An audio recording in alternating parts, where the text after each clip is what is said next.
glucosa, glucosa en 355, el antecedente de ser diabética, ¿verdad? Y podemos ver que no está controlada. La creatinina en 0.73, el nitrógeno de urea en 21.1, el sodio en 134, el potasio en 3.8 y la PCR en 27.45. Eh, ya estando, ya estando ingresada, se le realizó un hemocultivo, el cual dio positivo para el microorganismo de Staphylococcus aureus, el cual era resistente a la benzilpenicilina y sensible a la oxacilina, vancomicina y ciprofloxacina.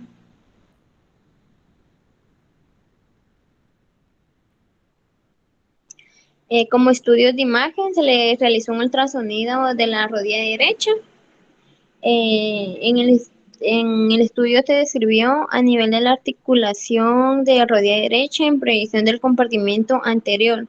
En la región suprapatelar se observó una imagen anecogénica con ecos en su interior, sin captación del flujo tras la aplicación de color Doppler y Power Doppler.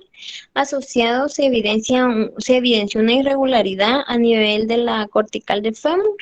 Estos hallazgos en conjunto se relacionaron a artritis séptica y sugería correlacionar con los estudios de laboratorio.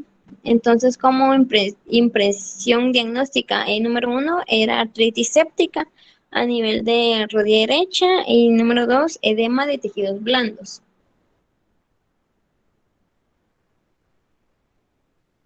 Bueno, entonces, la impresión clínica, el listado de problemas de esta paciente, como número 1 tenía osteomielitis, como número 2 artritis séptica, como número 3 anemia normocítica normocrómica, como 4 lupus eritematoso sistémico por antecedente y diabetes mellitus 2 por antecedente.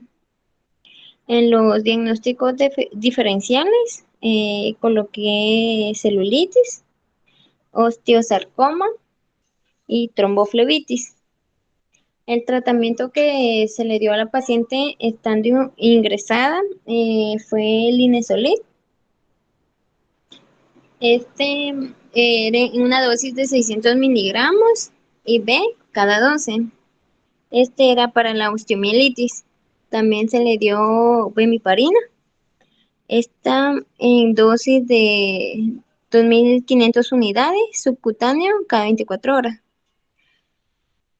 Este es un anticoagulante, pues para prevenir trombosis, ¿verdad? Ya que recordemos que la paciente permanecía acostada, inmovilizada y también por el antecedente de lupus. También se le estaba dando rosuvastatina en una dosis de 400 miligramos por vía oral cada 24 horas. También sulfato ferroso, por su problema de anemia. También prednisona, 10 miligramos PO cada 24 horas por el antecedente de lupus y insulina NPH, 20 unidades subcutáneas en la mañana y 10 unidades subcutáneas en la noche por el antecedente de diabetes mellitus. Y pues en mi base bibliográfica les coloqué un pequeño resumen de osteomielitis, que es una infección de hueso y médula ósea que se debe a la inoculación de un microorganismo, ya sea por contigüidad directa o hematógena. Esta genera inflamación aguda, aumento de la presión intraósea, trombosis, isquemia que derivan en necrosis ósea.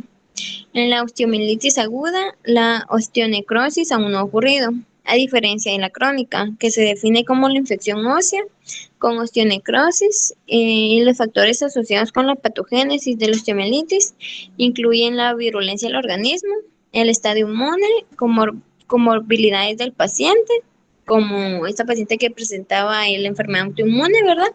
Y diabetes mellitus y el hueso afectado. Y eso sería todo, doctor. Bueno, gracias, Idania. Yo creo que lo que yo veo complejo o confuso del caso es diagnosticar osteomielitis sin estudio de imagen, ¿verdad?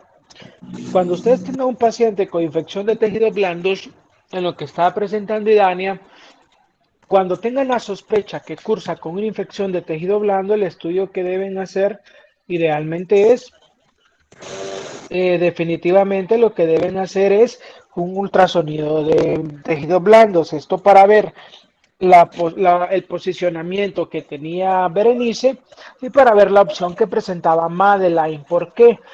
Porque muchas veces los pacientes tienen trombo y tienen flebitis, tromboflebitis, o tienen solo infección de tejidos blandos, o muchas veces tienen infección de tejidos blandos asociado a trombos. Entonces, por eso el ultrasonido de tejidos blandos y Doppler es pertinente. Ahora bien, para diagnosticar artritis séptica también necesitamos otros estudios, ¿verdad, Idania? No solo el ultrasonido. El ultrasonido lo que nos va a decir es si hay acumulación de líquido y si esta acumulación es al interior de la cavidad articular o es extraarticular. Porque si es al interior de la cavidad articular, estamos hablando definitivamente de que es un paciente con, que puede tener artritis de etiología séptica. Ahora, como es una paciente con lupus, recuerden que ellos pueden hacer serositis o derrames articulares con frecuencia. Entonces, ¿cuál es el siguiente paso para poder diagnosticar nosotros que realmente tiene artritis séptica o no?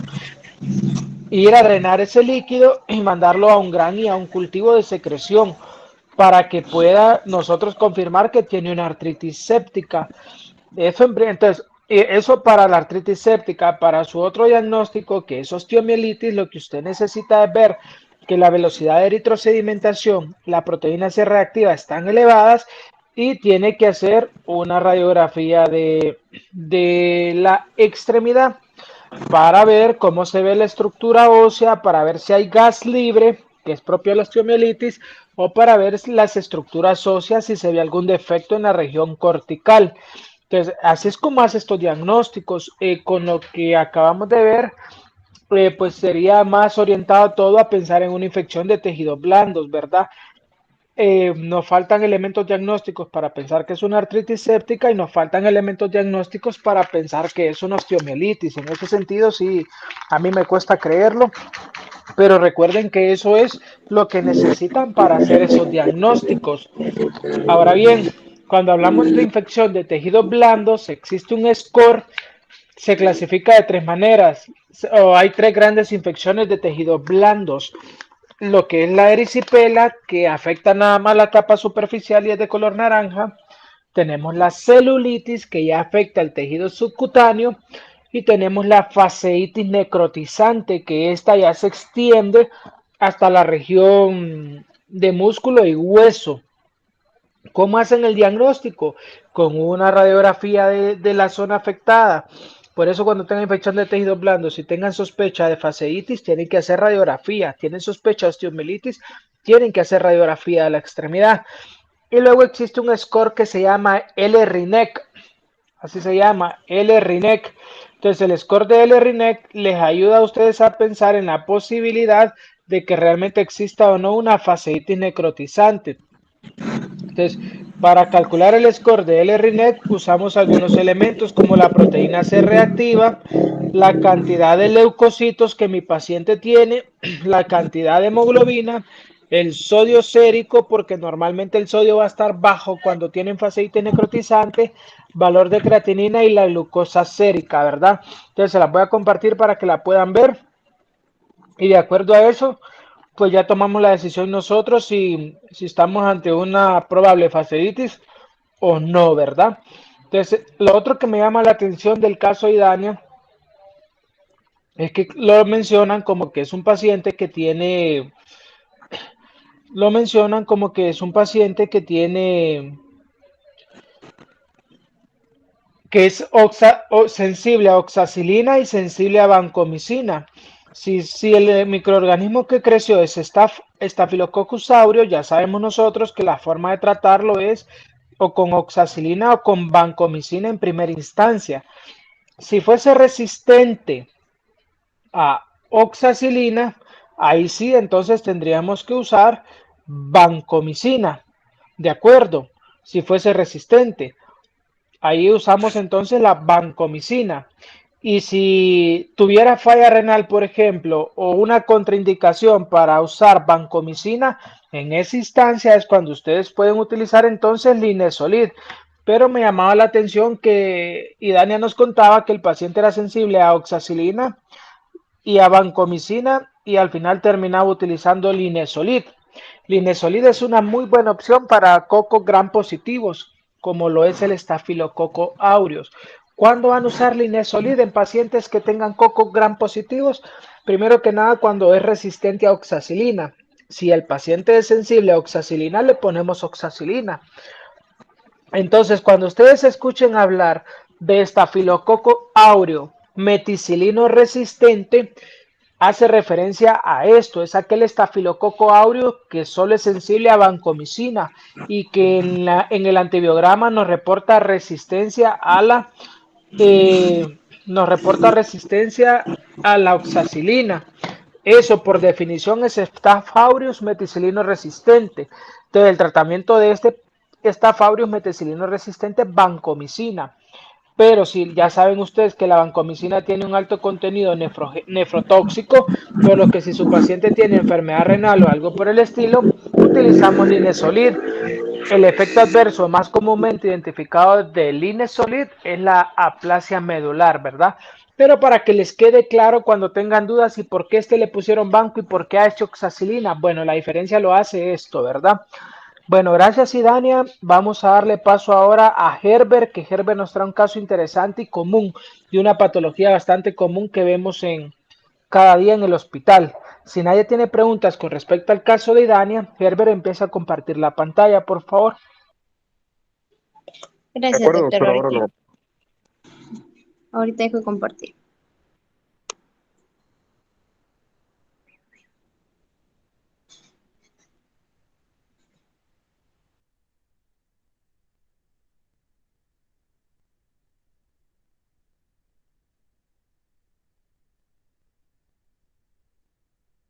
¿Me confirman, por favor, nada más que vean mi pantalla? No la logramos ver todavía, amigo. Permítanme, voy a...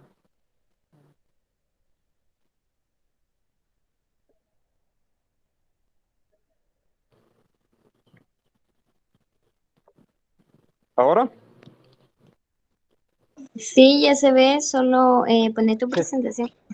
Oh, perfecto. Primero, disculpen por si escuchan el sonido, pero tuve que permanecer acá en el hospital para no tener problemas ahora al momento de presentar este caso.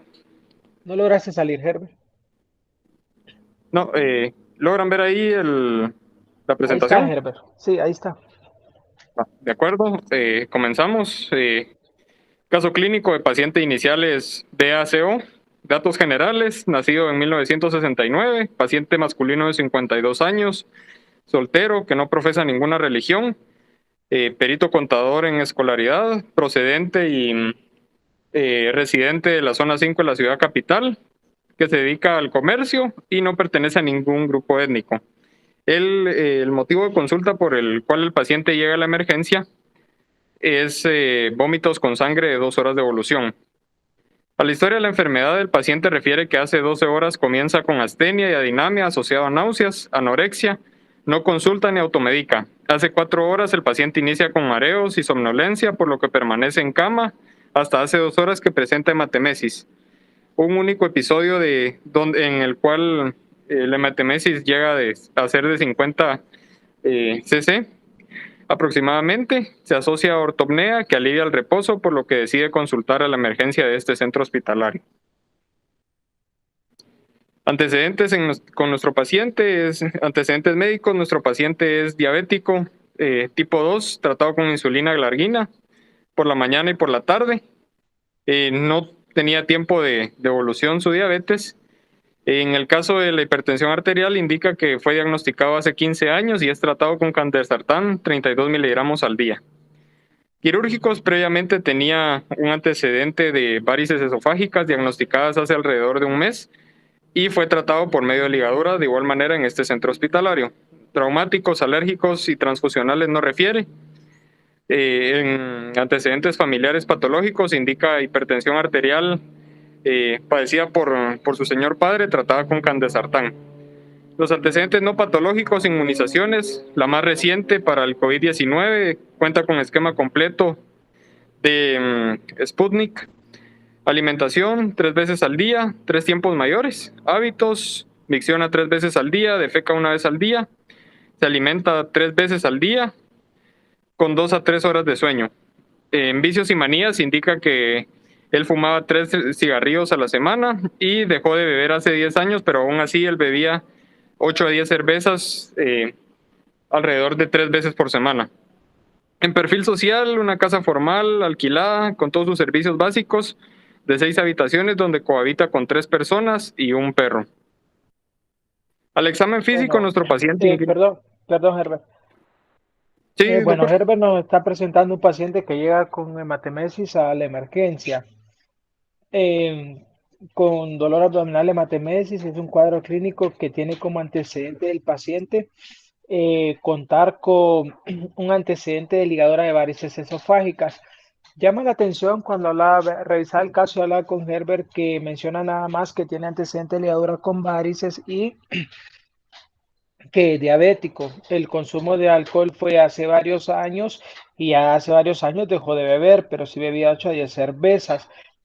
A medida que vayamos desarrollando el tema, van a ver ustedes que hay algunos datos ahí interesantes a tomar en cuenta, como vamos viendo hasta ahorita, porque tiene varices, pero no tiene otro antecedente importante. Entonces, supondríamos de entrada que la causa son varices por las que está sangrando, ¿verdad? Otro dato interesante es que vean que ahora hay que poner en los antecedentes de los pacientes los antecedentes de inmunización contra COVID. Es muy importante que esto aparezca en los datos clínicos de todo paciente por lo que estamos viviendo de la pandemia, ¿verdad? Muy bien, Herbert. De acuerdo. Bueno, el examen físico, nuestro paciente ingresa a la emergencia perdón, con una presión arterial de 60-40, una frecuencia cardíaca en 103 latidos por minuto, frecuencia respiratoria de 16 por minuto, una temperatura en 36.7, saturando 99.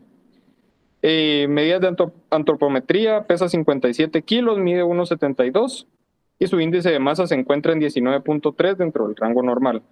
Al examen físico podemos encontrar un paciente agudamente enfermo de complexión ectomorfo, edad cronológica corresponde con la edad física, orientado en tiempo, espacio y persona, con una palidez generalizada. Normocéfalo, con cuero cabelludo sin lesiones, sin áreas de alopecia ni ectoparásitos, orejas simétricas sin lesiones, conducto auditivo externo sin lesiones, ojos simétricos, pupilas isocóricas, fotorreactivas, sin tosis palpebral, tabique nasal central, narinas libres y sin lesiones, mucosa oral semihúmeda, poca higiene bucal, con restos hemáticos interdentales, labios rosados sin lesiones, cuello simétrico sin lesiones ni linfadenopatías, tórax simétrico expansible sin lesiones, mama sin ginecomastia, pulmones con buena entrada de aire, murmullo vesicular normal, corazón rítmico sin soplos, sincrónico con pulsos, con adecuado tono y ritmo. En abdomen, ruidos gastrointestinales presentes, sin signos de irritación peritoneal, blando depresible, no doloroso. Con él ahí me faltó colocar, solo dejé la coma y no sé por qué no lo coloqué, pero él al momento del ingreso presentaba el abdomen un poco distendido, globoso. También podemos encontrar genitales externos que indicaba que se observaban lesiones perianales sugestivas de un molusco contagioso. Al tacto rectal es negativo para melena y las extremidades se encontraban móviles y simétricas sin lesiones ni edema. Se le realizan laboratorios de ingreso. Perdón, Herbert. Vean los datos clínicos interesantes que el doctor Herbert está mostrando. Cuando veíamos la clase de anemias, veíamos que una pérdida de más del 10% de taquicardia. ¿Cómo está la frecuencia cardíaca de tu paciente, Herbert? Está taquicárdico. Correcto. Si tenía una pérdida del 10 al 20%, presentaba test de TIL positivo. Ahora, si tenía una pérdida de 20 a 30%, presentaba hipotensión. ¿Cómo está la presión arterial de tu paciente, Herbert? Está hipotenso. Entonces, a mí me gustó mucho cómo el doctor Herbert preparó, elaboró su redacción del caso y cuando vi esto, bueno, esto va a servir mucho para poner en contexto lo que vimos en esa clase. Y vean entonces que ya sabemos aquí que el paciente tiene 30% de pérdida por lo menos de su volumen por los datos que estamos viendo. El diagnóstico final llama la atención porque no debería de ser una causa por la cual sangren tanto, pero el paciente llegó con inestabilidad hemodinámica y llegó con hipertensión. Eh, Continuemos. ¿De acuerdo? A su entrada se le realizan laboratorios en los cuales podemos ver eh, glóbulos blancos ligeramente por encima del valor límite. Hemoglobina en 6.20 se encuentra bastante por debajo del límite que debería tener, con un hematocrito en 21. Las plaquetas se encuentran dentro del rango con 218. Se le realiza una química, perdón, ahí no les puedo colocar la imagen, pero presentaba valores de sodio en 133, potasio en 4.03, creatinina en 0.96, BUN en 25.20, con una glucosa bastante elevada en 387.7. De igual manera, los tiempos de coagulación se encontraban alterados, principalmente el TP, que se encontraba, perdón, permítanme un segundo. El TP que se encontraba ligeramente por encima del valor por el cual debería encontrarse. Más adelante, ya ingresado nuestro paciente en... Solo, perdón, Herbert, pongamos la anterior, por favor. Bueno, esto explica por qué el paciente definitivamente llegó descompensado en la forma en que llegó. Vean el valor de hemoglobina que presenta, 6.20, ¿verdad?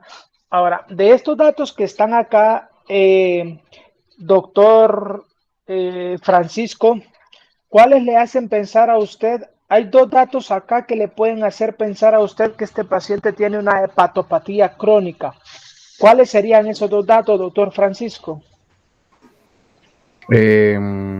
Creo que serían los trastornos de coagulación que presenta, que creo que está... Muy bien, Francisco, ese es uno. Definitivamente el tiempo de protrombina está prolongado, lo normal es 12, tiene 14. Recuerden que los factores de coagulación se producen en el hígado, por lo tanto, definitivamente esta coagulopatía nos hace pensar que el problema es hepático. De acuerdo con usted, muy bien. ¿Cuál es la segunda, Francisco? La segunda tal vez, esa sí no estoy tan seguro, la verdad. ¿Cuál piensa? Es que la que más me llama la atención pues es la hemoglobina, ¿verdad? Que sí hay como está muy disminuido. Tal vez podría ser Esa también los sabemos, glóbulos. pero esa sabemos que es por el sangrado, ¿verdad? La hemoglobina descendió a este valor tan importante porque el paciente está sangrando, ¿de acuerdo? Que en la química, algo que te haga pensar, Francisco, a ti que el hígado está afectado, ¿hay alguna proteína acá o alguna enzima que se Tal vez produzca a nivel hepático? podría tener hipoalbuminuria. Exacto. Melanie, ¿qué iba a sugerir usted? Eso le iba a decir la albúmina. Correcto, Melanie. Muy bien a ambos. No es hipoalbuminuria, Francisco. Albuminuria es en orina, es hipoalbuminemia. Sí, Acuérdense perdón. que, ajá. Muy bien, la albúmina, recuerden que la albúmina se sintetiza como prealbúmina a nivel hepático y tarda 21 días para que la producción de albúmina comience a descender cuando el hígado no tiene una función de síntesis adecuada. Entonces, ustedes evaluaron ahorita, Francisco pudo detectar muy bien que hay los dos factores que evalúan la función de síntesis del hígado detectó muy bien que están alterados, que es la síntesis aguda a través de los tiempos de coagulación y la síntesis crónica o más larga a través de la albúmina. Gracias, Francisco. Gracias, Melanie. Bien interpretado. Continuemos, Germán. ¿De acuerdo, doctor? Bueno, nuestro paciente es ingresado a servicio y se le realiza una química con pruebas de función hepática, en la cual les encontramos, bueno, cabe resaltar que algunos valores que se encontraban alterados en la química realizada al ingreso ya se encuentran controlados. Sin embargo, podemos encontrar también valores que llaman la atención y que son para prestar atención de igual manera como lo dijo el doctor en el caso de un proceso de origen hepático. Se encontraban los valores ligeramente por encima de la transaminasa pirúvica y de la GGT, se encontraban por encima del valor que deberían tener. mientras que la fosfatasa alcalina se encontraba aún dentro del rango para considerarlo como parte del proceso patológico. A nuestro paciente se le realiza un ultrasonido hepático, ya que se sospecha de un problema de origen hepático, y a la impresión diagnóstica se observa cambios por una hepatopatía crónica. Posteriormente, nuestro paciente es nuevamente tratado por el Departamento de Gastroenterología, donde se le observa úlceras esofágicas que deben ser consideradas también para una ligadura nuevamente, recordando y regresando un poco al inicio de la presentación cuando hablábamos con respecto al antecedente de las varices esofágicas diagnosticadas hace alrededor de un mes, y la presencia ahora también de varices esofágicas más pequeñas. Nuestro paciente es finalmente tratado bajo el diagnóstico de una hemorragia gastrointestinal superior, tomando por varices esofágicas. Sin embargo, tal como decía el doctor, es de considerar la parte hepática del problema, que englobando todo un poco, podemos tomar en cuenta que nuestro paciente era bebedor constante, o sea, tenía antecedentes de alcoholismo. La química de ingreso mostraba problemas de coagulación, lo que ya nos orientaba más a un problema hepático. La química de pruebas de funciones hepáticas se encontraba alterada, por lo cual podemos también englobar, y bueno, el ultrasonido, que fue el más claro, indicando la aparición de cambios crónicos en el hígado de nuestro paciente. Podemos hablar de englobarlo todo dentro del diagnóstico con varices esofágicas causado por un mismo proceso hepático, que recordemos que un poco la fisiopatología de este proceso con las varices esofágicas, que lo que ocurre con el hígado es que el flujo de sangre en el hígado de nuestro paciente se ve alterado por el mismo proceso cicatrizal que puede estar experimentando por los problemas hepáticos y los antecedentes que afectan el mismo hígado de nuestro paciente, lo que va a aumentar la circulación colateral, llevando a que se altere el flujo normal hacia el hígado. Perdón si escuchan bulla, pero no sé qué están pasando acá. Se altera el flujo normal hacia el hígado y se va por una circulación colateral que va a dar, al final de cuentas, aumentar la circulación en las venas de otros órganos, tal es el caso del esófago, lo que a su vez va a causar que estos sangren. Dentro del diagnóstico diferencial, mencionando un poco, tenemos la úlcera péptica, que cabe recordar un signo importante para recordar que nos puede servir bastante como diagnóstico diferencial es la presencia de melena. Si recordamos en nuestro paciente, al momento de realizar el examen físico, el tacto rectal era negativo para la melena, no presentaba melena en nuestro paciente. En cambio, en el caso de una úlcera péptica se puede presentar de igual manera fatiga, náuseas y vómitos, que son síntomas en común junto con esta patología que presenta nuestro paciente. Y en el caso del síndrome de Mallory-Weiss hablamos de laceraciones de la mucosa del esófago, que de igual manera sería una buena parte para estudiar. Sin embargo, el antecedente y los hallazgos de origen hepático nos orientan más a un trastorno de las varices esofágicas por un problema hepático. En el tratamiento de farmacológico dirigido a nuestro paciente a su ingreso, fue tratado con metoclopramida, insulina, rifaximina, tiamina, furosemida, espironolactona, lactulosa, metformina y omeprazol. Recordando varios antecedentes de nuestro paciente a su ingreso, debemos recordar que él entró con náusea, tenía el malestar de la náusea y el vómito. Es un paciente diabético. De igual manera, presentaba, para ello tenemos insulina y la metformina para tratar los problemas con respecto a su azúcar. pero también debemos recordar la parte de los inhibidores de la bomba de protones como parte del tratamiento para la hemorragia gastrointestinal. En la parte del tratamiento no farmacológico, nuestro paciente es considerado por el Departamento de Gastroenterología para unas ligaduras de las varices esofágicas y transfusiones sanguíneas. Debemos recordar, tal como lo vimos en el bloque anterior, que es necesario y es adecuado para pacientes con esta patología mantener un niveles de hemoglobina entre 7 y 8 para que estos no presenten nuevamente manifestaciones como las de ingreso. Aquí les coloqué una pequeña revisión bibliográfica por si alguno está interesado en indagar un poco más con respecto a la información concerniente al diagnóstico de nuestro paciente. Así que muchas gracias. Gracias a usted, Herbert, por haber incluido las cosas que hablamos. Ya usted se dará cuenta que tienen un objetivo y un porqué de incluirlas. Póngame bueno, ya quitó la diapositiva, el diagnóstico final ponga el diagnóstico final, por favor.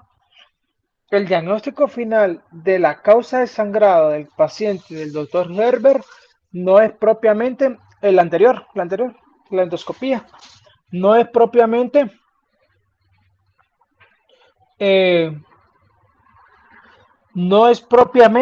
por varices esofágicas. Vean la interpretación. El paciente tuvo varices esofágicas. Las varices esofágicas se tienen que ligar, pero nuestro paciente en este caso está sangrando porque la zona donde hicieron la ligadura de las varices, como si ustedes han visto el proceso de ligadura, se liga con un cordón y se ligó, y esto obviamente hizo que crea una cicatriz, y esa cicatriz hizo que se ulcerara. Entonces está sangrando de la úlcera, no tanto que esté sangrando por las varices en este momento. Por eso les decía yo que me llamaba mucho la atención que llegó con tal inestabilidad hemodinámica y con una hemoglobina tan baja cuando lo que sangró fue por las úlceras esofágicas como producto de la cicatriz de la ligadura. De eso hay que también tomarlo en cuenta, ¿verdad? Y lo otro que llama la atención en el caso del doctor Herbert es que, a pesar que ustedes saben que la glucogenólisis y que la gluconeogénesis se da en el hígado, ¿de acuerdo? Entonces llama la atención que un paciente, porque vean el valor, pon tu valor, miren el valor acá de glucosa, 387, y pon el otro, Herbert, por favor. Vean, el otro tiene 74 de glucosa. Realmente que a este paciente habría que valorar bien cuál es el tratamiento ideal para él, si realmente necesita la metformina sumado a la insulina, porque recuerden que por sí va a tener un sustrato en la producción de glucosa reducido. Entonces, valdría la pena medirle una hemoglobina glicosilada y ver qué valor tiene. Si este es por debajo de 5.4 o de 6, ya podríamos valorar quitar uno de los dos fármacos, porque vamos a inducir hipoglicemias en cualquier momento en nuestro paciente. Tiene rifaximina y tiene lactulosa, significa que el dato de él ya ha presentado algún cuadro de encefalopatía hepática, por eso está usando este tratamiento. Aunque en el examen físico no estaba descrito, pero aparentemente ya ha tenido un síndrome ascítico edematoso porque usa furosemida y usa espironolactona. Ustedes no le inician a un paciente con cirrosis, furo y espiro hasta que no hayan encontrado que tiene ascitis o que tiene datos de síndrome ascítico edematoso, ¿verdad? Entonces, pero este paciente ya lo estaba utilizando. Tengan eso claro, porque a veces llega porque es cirrótico y ya le dejan furo y espiro, pero no, esto se utiliza nada más y únicamente si el paciente tiene datos de síndrome ascítico edematoso, ¿verdad? ¿Alguna pregunta con con el caso del doctor Herbert? Yo lo felicito, Herbert, por haber completado el caso como debía, y desde que lo revisé vi que la redacción de su caso estaba muy bien elaborada, y todavía también me llama la atención la comprensión que tuvo con la descripción final que dio de la bibliografía. ¿Alguno tiene alguna pregunta, jóvenes? Bueno, si no hay preguntas y en aras de que puedan salir temprano del hospital, aprovechando que hoy es viernes, vamos a ver estos dos casos, 3 la siguiente semana y cerramos con 2 al final. Jóvenes, síganse cuidando mucho, por favor. Estaba viendo Doctor, muchos casos. Dígame, solo una duda. ¿Ya no pasaba hoy? vamos a dejarlo en 2, Melanie, hoy, para que no salgan tan tarde, porque hay compañeros suyos que todavía están en el hospital. ¿Usted va a pasar el miércoles o va a pasar el lunes de la otra semana? Muy bien. Bueno, jóvenes, síganse cuidando, por favor. Nuevamente, hoy 2 externos de mi área fueron suspendidos por COVID. No queremos que enfermen, queremos que estén bien, queremos que cuiden su familia. Por favor, mantengan las medidas de cuidado oportunas. Feliz tarde, jóvenes, feliz fin de semana y nos veremos el lunes. Que estén bien. Gracias, doctor. Buena tarde. Feliz Feliz tarde, tarde. doctor, gracias.